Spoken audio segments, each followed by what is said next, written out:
It is exactly 10 p.m. in the studios of UBC TV.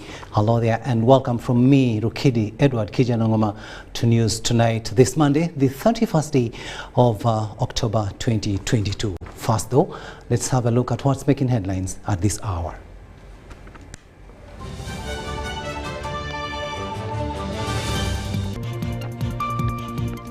In our top stories tonight, Busoga region leaders seek presidential support to grow palm oil. Buganda Road Court acquits former Uganda Airlines boss Conwell Muleya. Ministry of Water and Environment and partners to plant 40 million trees. And in sports, all is set for the Pepsi University Football League semi-final.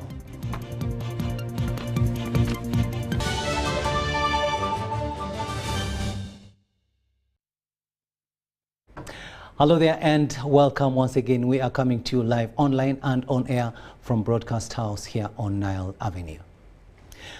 Now, Third Deputy Prime Minister Rukidi Kiijanagoma has appealed to the head of state to support palm oil growing in Busoga sub-region to lift the area out of poverty.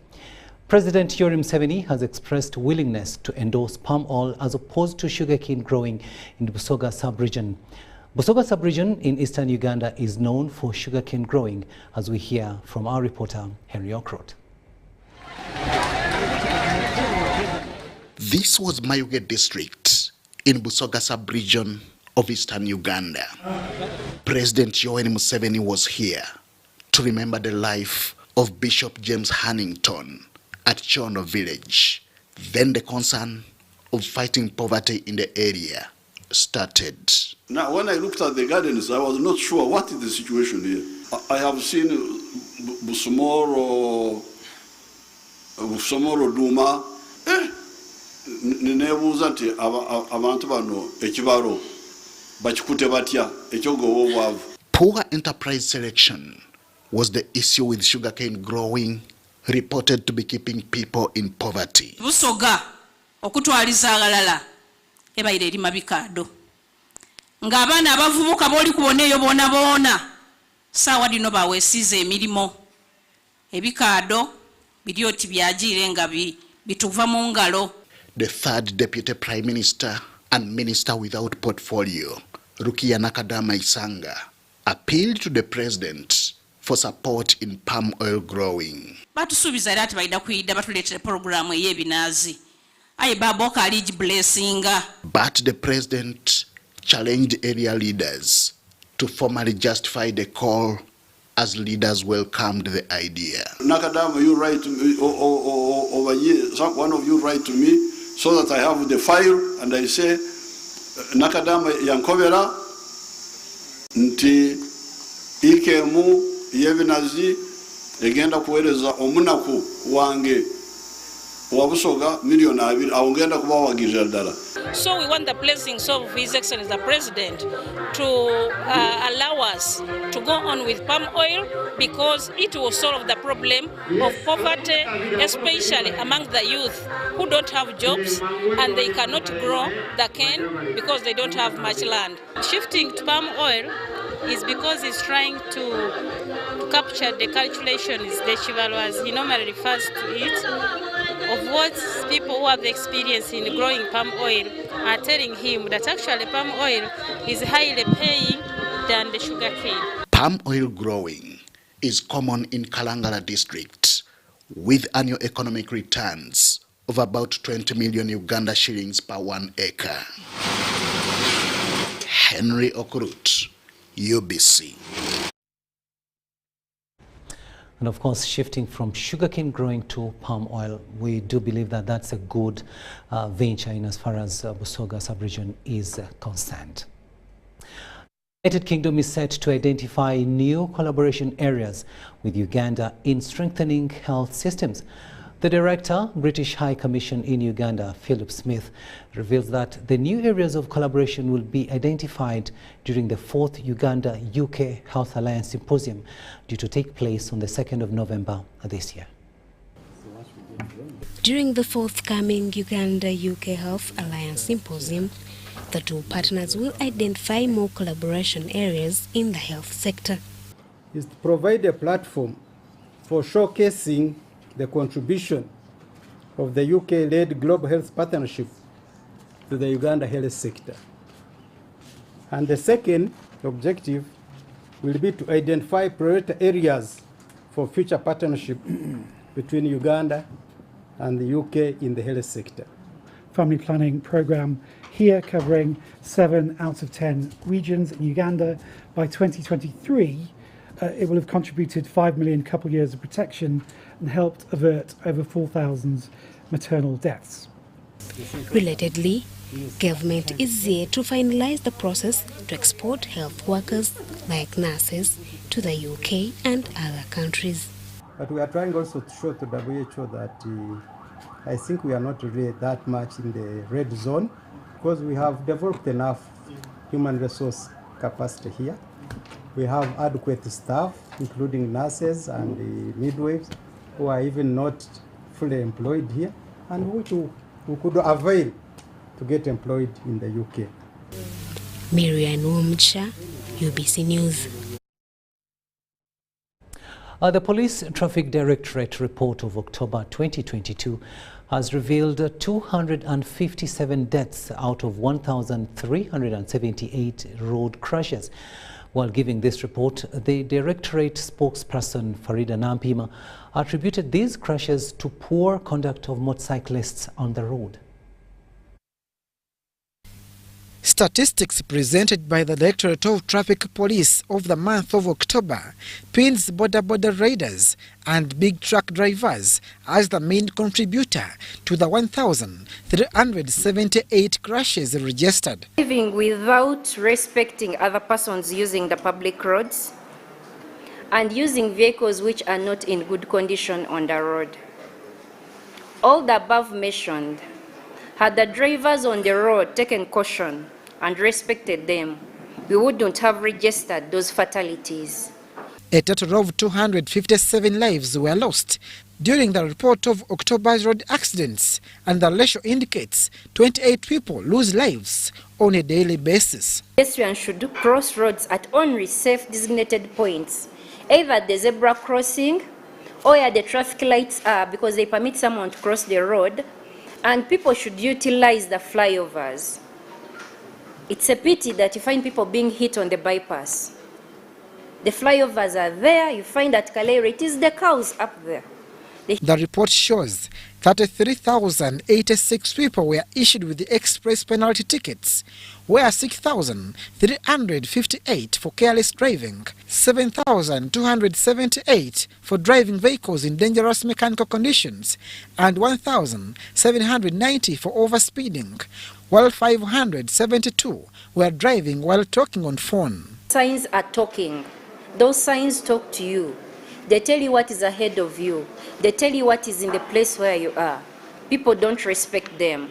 So when you're driving on the road and you find a traffic road sign, read it and respect it.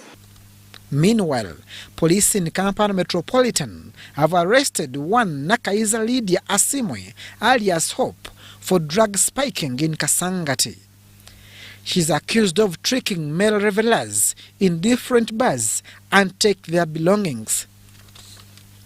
So the gentleman, or the complainant, lost consciousness and was carried by this suspect, Nakaiza Lydia Asimwe, and he ended up, when he regained consciousness, he found himself in a lodge, stripped naked.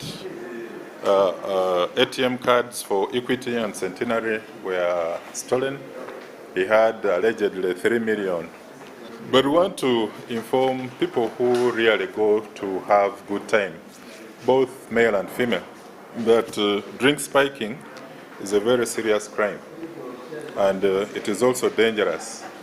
In a number of cases, people have been spiking other people's drinks with alcohol, drugs, and making the person seriously vulnerable.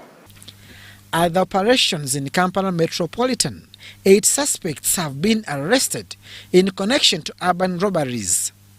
This operation led to the recovery of at least 78 motorcycles and 68 number plates. Abdul Nasser Lubwama, UBC News. To the courts of law now, where Buganda Road Court has acquitted former Uganda Airlines boss Conwell Muleya of charges of disobeying orders from the Inspector General of Government regarding the mismanagement of public funds, procurement and recruitment of staff at Uganda Airlines. Magistrate Asuman Muhumuza says the evidence provided by the accused undeniably satisfied court that he did not disobey the summons of the IGG. In August 2022, former Uganda Airlines boss Conwell Muleya defended himself in the case where he was charged with the charges of disobeying of lawful orders from the Inspectorate of Government Office regarding the mismanagement of public funds, procurement and recruitment of staff at Uganda Airlines. In his defense, Muleya informed court that he was not informed of the same since he was out of the country for treatment. With this, he provided court with evidence to prove his defense. However, prosecution witness told court that Muleya was served with a summons via his email, which Muleya contends that he wasn't certain of the email since it had no attachments, which he thought were schemers. Today, Conwell Muleya appeared before Magistrate Asmani Muhumuza to deliver judgment in this matter. Magistrate Asmani Muhumuza acquitted Conwell Muleya with offences on grounds that the evidence provided by the accused satisfied court. Explanations offered by the accused person, which included travel, abroad and sickness, were all backed up by documentation. It is therefore of a surprise to me that the Inspectorate of Government did not find the same explanations compelling upon the arrest of the accused. So based on the reasons that I have labored to explain above, I find that the accused's failure to appear as summoned was not total defiance, as the learned prosecutor had put it, but it was based on a reasonable excuse. And for those reasons, the accused person is found not guilty and is acquitted of the charges preferred against him by the Inspectorate of Government. Muleya was arrested by the Office of the Inspectorate of Government on June 2, 2022, on charges of disobeying lawful summons, which he pleaded not guilty. Meanwhile, the same court has ordered the release of Dr. Kano Kizabesige's car, which was impounded by police during his arrest at downtown in Kampala. This follows an application filed by Dr. Kizabesige through his legal team. Magistrate Asmani Muhumuza said the issue of the accused's car is not in any way related to the case charged against him of inciting violence. So court has directed that the vehicle be released to him, and we are going to process the release and ensure that the court order is respected. Although prosecution had no objection to the accused's application, he however cited that the car is registered under the names of a one Obed Kamlegeya, not the accused's name. However, the accused's lawyer Elias Lukwago cited that upon arrest, the car was impounded from Dr. Kizabesige, and the police statements also indicate the same. Court will resume on 14th December 2022 for hearing of the matter. Dr. Kizabesige and Samuel Lubega Mukaku are facing offences of inciting violence, which offences prosecution alleges that were committed in downtown Kampala. Now, the Permanent Secretary in the Ministry of Water and Environment, Okoto Okodi, has advised public and private sector to join the campaign of regreening Uganda through a campaign codenamed Roots, which stands for Running Out of Trees. The PS was welcoming partners to support the campaign of planting 40 million trees to counter climate change. In 2019, the Ministry of Water and Environment and with partners launched the Running Out of Trees campaign to plant 40 million trees countrywide. More partners have joined the campaign, increasing the number to over 20 from 2019, when it was launched with only 5 partners. The Permanent Secretary, Minister of Water, Alfred Okidi, says that the intention of regreening Uganda required the involvement of the private sector, calling upon factory owners to the lead in reforestation. The challenges facing the environment cannot be addressed by government alone. It requires all of us to participate, hence onboarding of the private sector. If you look at the ambitions that we have as a country, the bond challenge where we say we have to restore 2.5 million hectares of land and put them under tree cover, that alone requires actually not even 40, but at least 100 million trees every year. So the participation of the private sector is key, and the 40 or so million that we want to raise through that particular channel is welcome. Juliana Kagwa from Uganda Breweries, the leading partners of Roots, Running Out of Trees campaign, disclosed that they have developed the technology of monitoring trees wherever planted. So what we're doing now is really purposing to see whatever we plant, we track it and we maintain it, for the next foreseeable future. Stuart Mwesigwa from Roofing says greening Uganda will be achieved. One thing that gives you the truth nature of what I'm talking about is for every station where we are located, you'll find a seedling stand. The impact of climate change is no longer debate, but scientific evidence, overwhelming and can be seen by floods, changing rainfall, landslides, prolonged droughts, among others. Sebira Andrew compiled this report.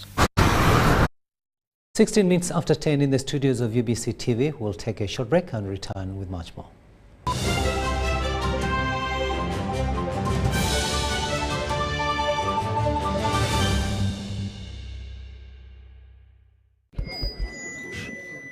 So, I'm here to announce that the MTN Kampala Marathon is back. And this year, we are running for babies. To be clear, I am not talking about a baby.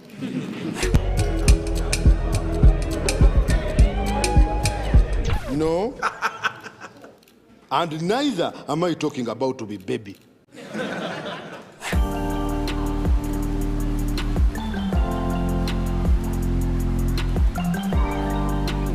I am talking about these small dollars.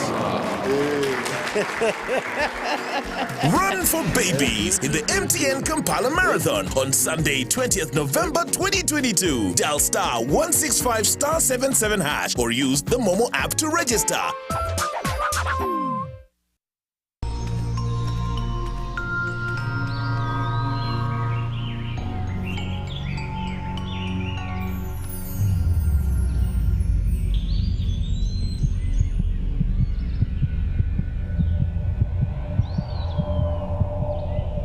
We can't tolerate sexual harassment. Sexual harassment is unacceptable in our school.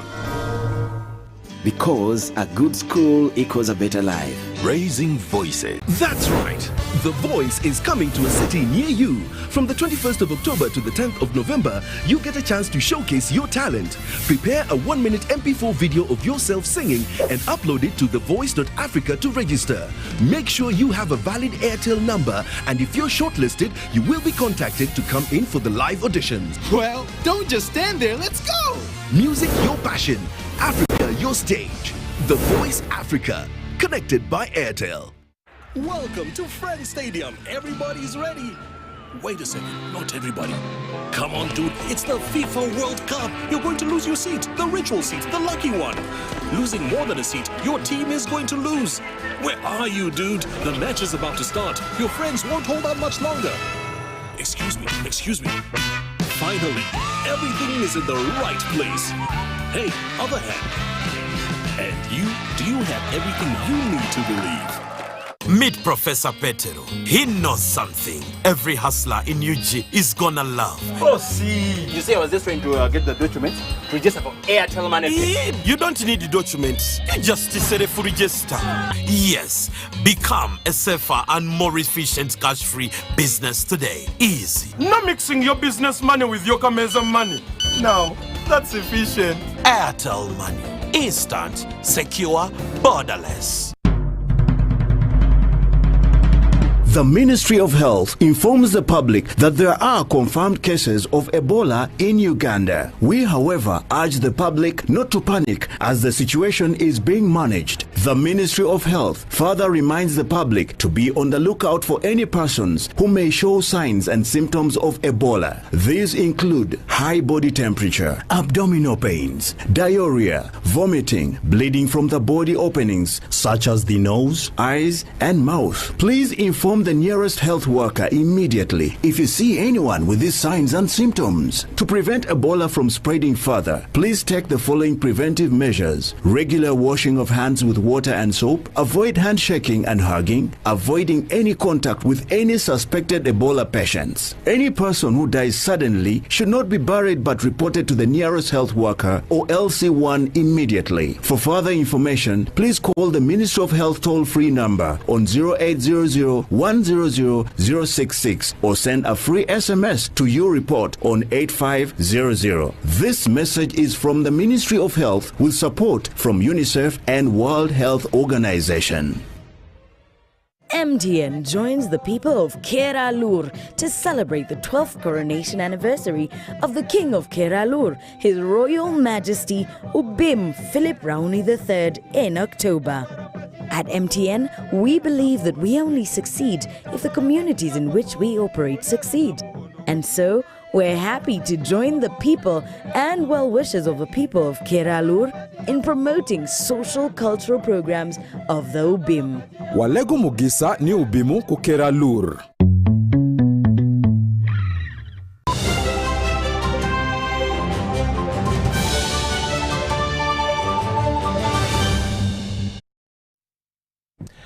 Welcome back from that break, and this is our second and final edition of News Tonight here on UBC TV.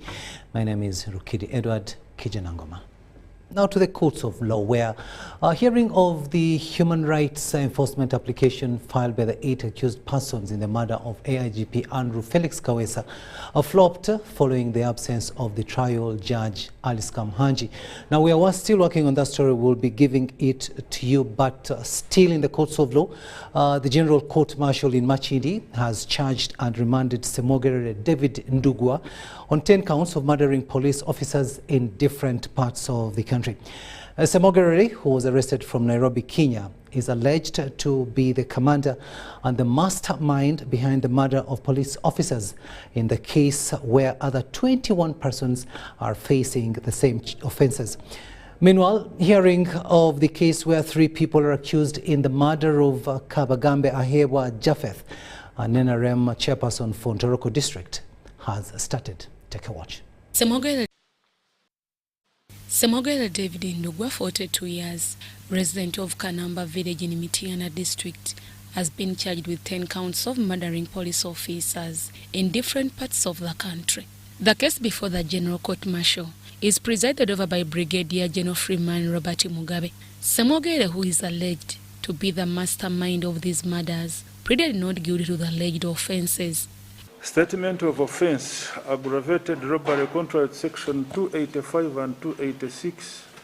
Rugendo Stewart, Savio, Paulo, and others in the dock while at Sebombo village in Mtiana district robbed PC Chigongo Moses of AK-47. Semogere David Ndugwa and others are also accused of causing the unlawful death of Corporal Alfred Okage and Police Constable Moses Chigongo, stealing their guns each containing 30 rounds of ammunition.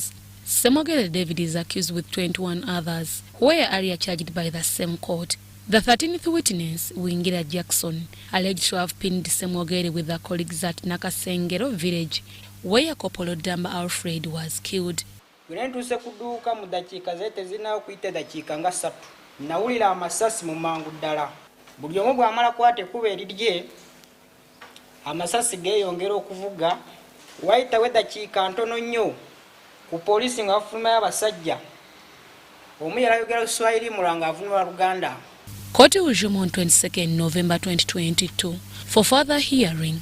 I swear by the name of the Almighty God. Meanwhile, Frank Nyakahiru, the principal investigation officer attached to SMY, has pinned the 3 suspects, Alleluia Barnabas, ayimbisibwa Deusani Mutumba in the murder of Kabagambe Hayebwa, the former NRM chairperson for Ntoroko district. By the time the deceased called Kadoma Michael, he was speaking Rwakazoba. That means truly he was in danger. He had since exited for Porto Town. And Alleluia's numbers didn't end up there. They were picking the masses of Igorora, Bisheshe, and Isongoro. Nyakairo traced the 3 suspects and upon arrest, they accepted to have murdered Kabagambe and participated in the other 13 murders in Fort Port Road. They placed these suspects in all those other murders which had happened from 8th of August. The incidents reported similar to that one of Kabagambe. Nyakairo showed court the joint other and at times when they communicate to same people. Court resumed on 14th November 2022 for further hearing of the matter. Deborah Nama Monde, UBC News. Thanks, Deborah, for that story there. Now let's go to that other story that we had earlier on introduced, where the hearing of the human rights enforcement application filed by the 8 accused persons in the murder of AIGP Andrew Felix Kawesa flopped following the absence of the trial judge, Alice Komhanji. Meanwhile, High Court Civil Division has dismissed an application for extension of time filed by NUP's Fred Nyanzi. Judge Musa Sekana, in dismissing this application, said the applicant failed to prove to court that his legal team by then failed to put in the appeal in time. Nopo's Fred Nyanzi, the 2022 aspirant for Kampala Central Member of Parliament seat, after failing to file his election petition appeal within 30 days, filed an application in High Court Civil Division seeking for extension of time. Fred Nyanzi told court that although he had instructed his legal team from Jingo Sempijan co-advocates and Baingana co-advocates to file an appeal, they failed to do it in time. The prayers were, however, objected by the respondent Muhammad Nsereko, asking court to dismiss the application on grounds that the applicant failed to prove to court with evidence. The trial judge Musa Sekana dismissed Fred Nyanzi's application on grounds that the applicant did not avail court with evidence. Judge Musa Sekana added that since the applicant puts the blame on his lawyers, he would have raised the concern to Law Development Council for action before coming to court. Court dismissed the application with costs to the applicant. In another development, the International War Crimes Division Court in Kororo has set 30th November 2022 to hear the human rights enforcement application filed by the legal team representing the 8 persons accused in the murder of AIGP Andrew Felix Kawesa, his bodyguard Colonel Godfrey Wambeo, and driver Kenneth Elau. Although the application was set to be heard today, this was impossible following the absence of the trial judge, Lady Justice Alice Komuhanji. The 8 accused persons in this murder who were out on bail are also charged with offences of belonging to terrorist group ADF and child trafficking. The accused persons in this matter include Yusuf Ahmed Alal, Hiwanji Sinan, Jibril Kalyango, Yusuf Mugerwa, Yusuf Nyanzi, Higenya Ramadan Din, Kasuja Shafiq, and Bruno Balyejusa. The late AIGP Andrew Felix Kawesa was killed with his bodyguard, Godfrey Wambeo, and his driver, Kenneth Eleu, on 7th March 2017, around Kulambire, Kampala suburb. The accused are represented by lawyer Geoffrey Tuliam Sima.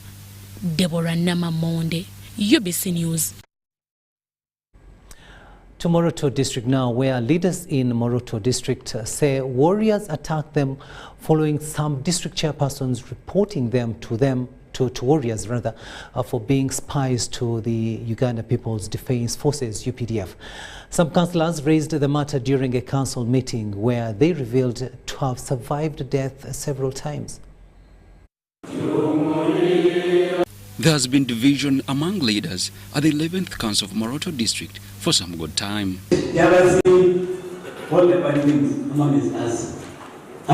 During the council sitting on Friday, Loptuk male councillor Angelo Polkol said some leaders' lives were threatened due to disarmament. To protect eggs of cattle. So Canada, this one is very key. So we know that again this kind of thing to repeat to some of us. I know it's political, that people are taking sides, then on the side of corruption. This one. Moroto District Chairperson David Koryang explains the genesis of the division. It happened that the woman who seemed to be someone who seemed to be bringing divisionism into council is the wife of the honorable MP, who had challenged the primary petition, the High Court petition, and Court of Appeal petition. And this lady happens to come from Loptuk sub-county, and it is the male person of Loptuk who wants that position. Koryang blames some district councillors for discrimination during the disarmament exercise. Is he interested in picking other people's guns and living with us? Mine here is, you get someone's gun, you both and you come into the whatever. Huh? They were taking people's guns and living with us for terrorizing. Our leaders, the local council, have been at the forefront. In fact, they have done very, very well. You've just had a report from the RDC that we have recovered 71 illegal firearms. And I can assure you that among these 71 illegal firearms recovered, more than half of those guns have been recovered because of the support, because of the helping hand that the members of council are extending to security agents. Some councillors accuse Koryang for informing warriors that some leaders are security spies. That were the informers. These guns that have been collected were the ones informing soldiers and so as again. And I'm not saying the reason that some people are not appreciating our effort. But when we deal of this very much. Honorable members who come convincing you to hand over their firearms are actually collaborating and coordinating with security forces. They are spies, they are what? They are sharing intelligence information with security. So if they come, okay, see a way of arming them, of teaching them lessons. From those people where there was a meeting of security meeting, represented by the chairman Fife and the member of parliament Madeniko, where our names were sounded that these are the people that have been doing intelligent work with the force. That's why your guns have been taken, and that were the one who have been revealing the secret that it's ABCD, they are the one that is leaking information. Yet as leaders accuse each other for benefiting from insecurity. Young men do it in a way because Loki himself has a lot to answer. There was a death in Nakabat over Jesus. Loki went 2 days ago, and the next day the Jesus was killed. Such scenarios happen. They misadvise by saying that, give me money. I'm going to defend you, to remain with your gun. The division has caused a failure to appoint a vice chairperson. Chairman Koryang wants Rose Adelo Loki, while some councillors refer from the chairman's voice. Joshua Kagoro, Maureen Yiga, UBC News. From Moroto, let's go to Isinjiro now. And in order to improve on the standards of education in Isinjiro district, Team Chairman MK Project, led by Michael Nwajira, commonly known as Toyota, has launched over 100 million shillings project of constructing a girls' dormitory and donated sanitary pads to 12 schools in Isinjiro district. Toyota says that the team will traverse the country supporting various institutions.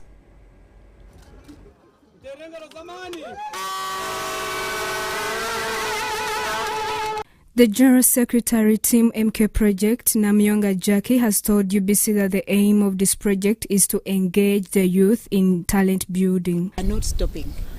We are going everywhere. We are reaching every region in the country. And this time it's Isinjiro.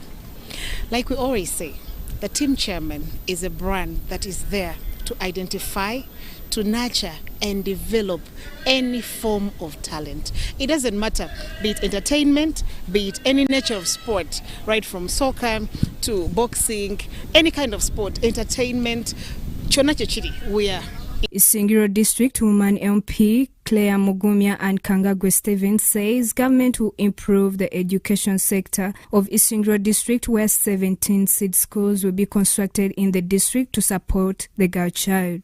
Girls going to other sub-counties, going to other districts because they are looking for boarding facilities. But we shall be very happy when with this team chairman completes for us the dormitory at Ndinzi High School. We shall have many girls residents here at Ndinzi High School. And for sure, for me, I am excited because when they are supporting a girl child, they are actually supporting me. Trying to see how best they can handle all the situations. We have people who move from long distances. Those ones who move their girls from, for instance, Bukanga, Tumbarara, Bushenyi, Kampala. But today, we are going to have them within. Because the structures that we have been lacking, we have managed to receive them. The head teacher of Ndizi High School, Mubangizi Gad, Isingiro District, Bukanga constituency, appreciated Michael Nuwajira and his team for the support rendered towards the construction of the girls' dormitory and encouraging a girl child to go to school. The school lacks a science laboratory, computer lab, staff quarters, administration block, boys dormitory. So far the girls each is going to be 100, and very many challenges, of course. But if we can get those particular equipments, it would be helpful for the development of the school. There was a football tournament with teams Ndizi and Bugango, which ended in favor of Bugango in football and Ndizi in netball. The winning teams were awarded by the team chairman MK Leader.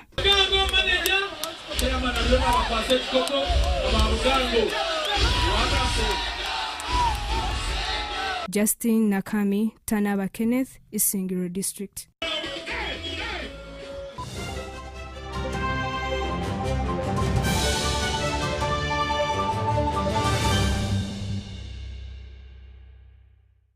Did you know that a cashless, secure, and convenient lifestyle is possible with Airtel Money Pay? Pay for your goods and services in the following simple steps.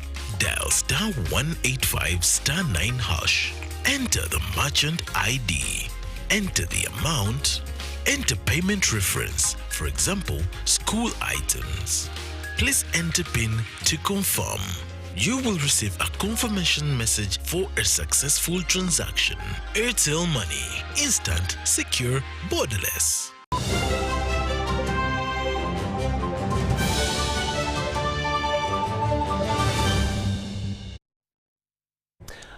Welcome back from that break. Now let's have a look at what's happening in the world of business. Ugandans, irrespective of their level of income, have been encouraged to embrace a savings culture. This was emphasized during the commemoration of the World Savings Day organized by the Institute of Banking and Financial Services and other partners. World Savings Day is commemorated every 31st October, majorly to increase public awareness on the importance of saving money for investment. The World Savings Day has been spearheaded by the Institute of Banking and Financial Services and partners to emphasize the need for every person to start a saving culture. And the meaning here is whatever you're getting, whether you are a child or an old person, whether you're rich or poor, we all suffer the same challenges when it comes to saving. We talked about Kavera, we buy Kavera, and yet we could actually use a chickup. Or we have people who use 2 cars at home when you could use 1 car. Or we have space at home where we can do gardening and we can save that money. So the Savings Challenge has also been launched, where people with best saving stories will be awarded.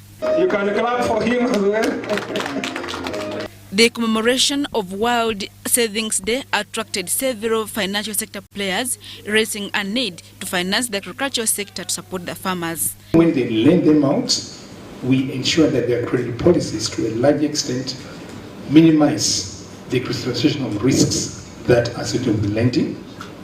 And even as we move into the technology world, and there are some issues that are associated with that technology, where some people might be saving their money the aspects of cyber security enhancements have got to be strengthened, and the central bank, together with all the partners in the sector, are working towards ensuring that we have those robust cyber security enhancements. And above what we are being compelled to save, let us save more. So as OBRA, we have licensed voluntary schemes or individual plans where we advise people over and above what your employer is remitting for you in NSSF.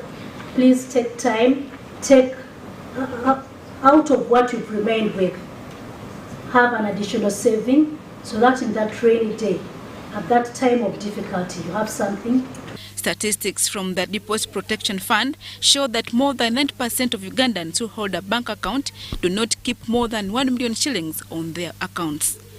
Adia Nakuti, Robert Katamba, UBC.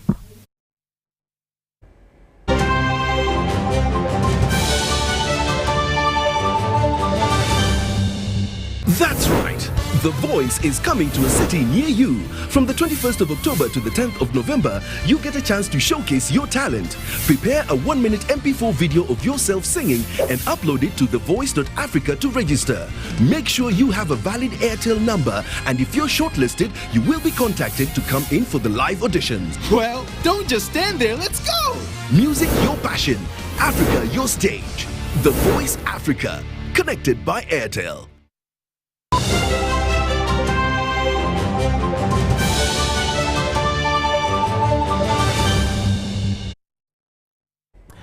Welcome back. Let's have a look now at the latest in sports, and we begin with football, where all is set for the Pepsi University Football League semi-final second leg between Makerere University Business School, MUBS and St. Lawrence University.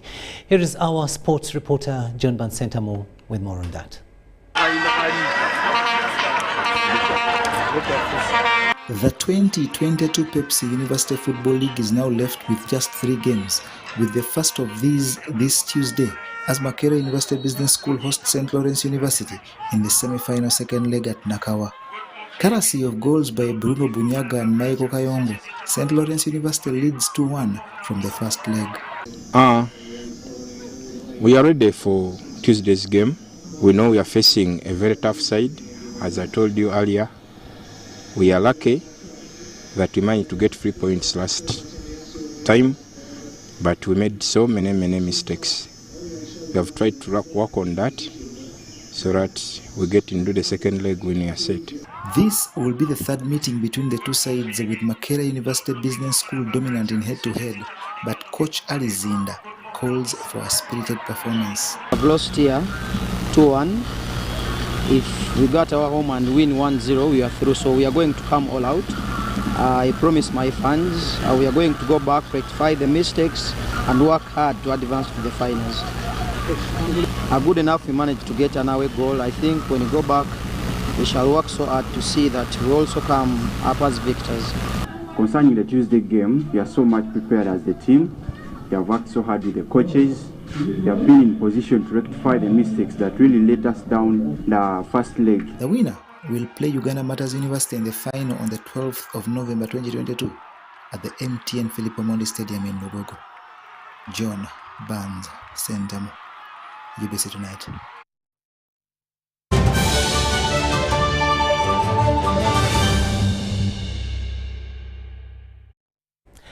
"17 minutes to 11 in the studios of UBC TV. We've almost come to the end of this second and final edition of News Tonight. But before we leave you, let's have a quick reminder of our top stories.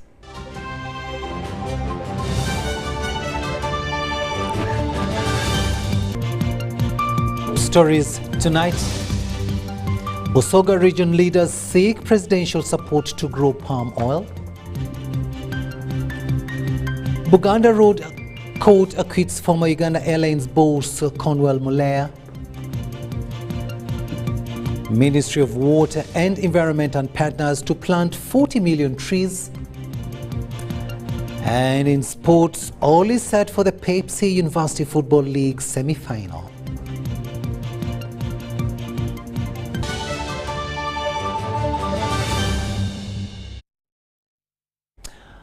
And that's all we had time for. Thank you so much for having kept us company. My name is Rukidi Kiijanagoma. Wishing you a good night and catch you tomorrow.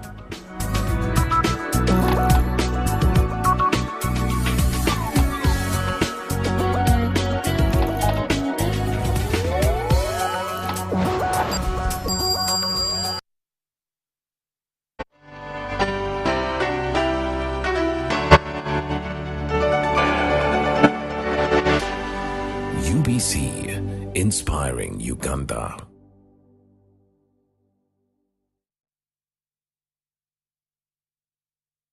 That's right.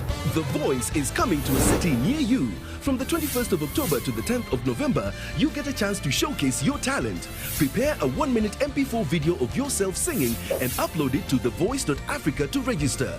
Make sure you have a valid Airtel number, and if you're shortlisted, you will be contacted to come in for the live auditions. Well, don't just stand there, let's go!